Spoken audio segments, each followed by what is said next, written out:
hatag sa tanan no. Buenos dias. Assalamualaikum warahmatullahi wabarakatuh. No, so welcome sa ato ang ikatulong tuig mga gipaygayon nga medical mission diri sa NIA Region 9. Kani nga adlaw para sa inyo, para sa mga atong mga igsoon nga mga mag-uuma o atong mga kasikbit nga barangay. O atong awahaton nga tabangan niya na natay panding unta ngay ngani ilang ibuhaton nga asbalaod para healthcare para sa atong mga mag-uuma.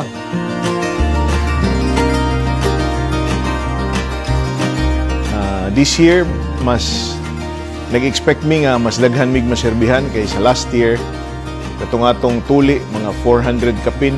Niya ang atong eksisyon sa mga bukol nga dagko kaayo, mga 60 kapin.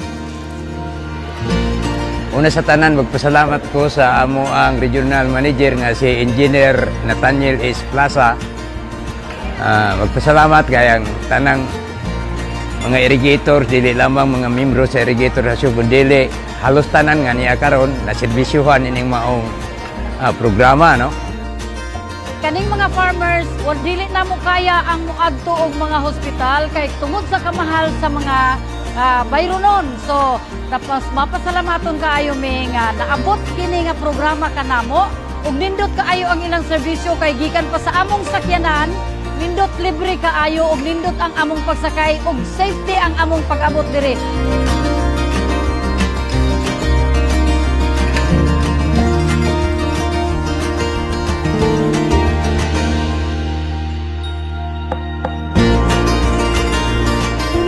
Programa para jud kini sa atong mga mag-uuma.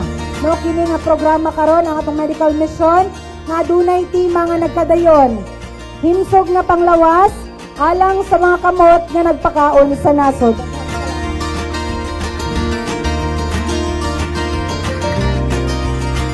Amo lang ibalik ang ato ang pasalamat sa ila, atong ihatag atong pasalamat sa atong mga farmers nato nga maoy gahatag sa atong mga pagkaon, gadala sa atong pagkaon sa atong mga lamisa kada adlaw.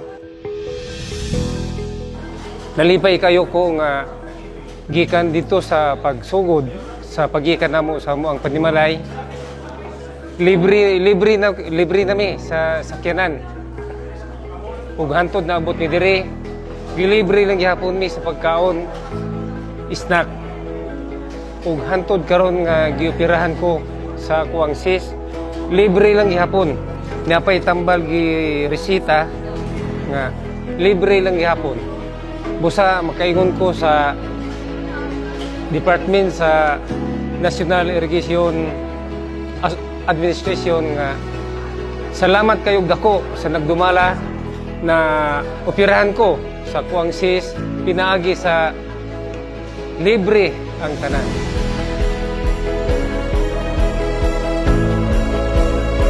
Sa ngalan sa NIA Region 9, among kinasing-kasing nga pagpasalamat sa tanang hatag og pag-alagad og serbisyo alang ani atong malampuson nga medical mission sa 2026 sa atong mga sponsors og dakong pasalamat usab sa atong mga mag-uuma nga mitambong niining ato ang programa.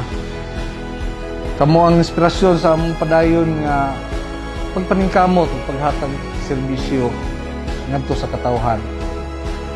So hopefully maski nga ni kagamay nga atong tabang sa ila makatabang sa tibok nato nga nasod.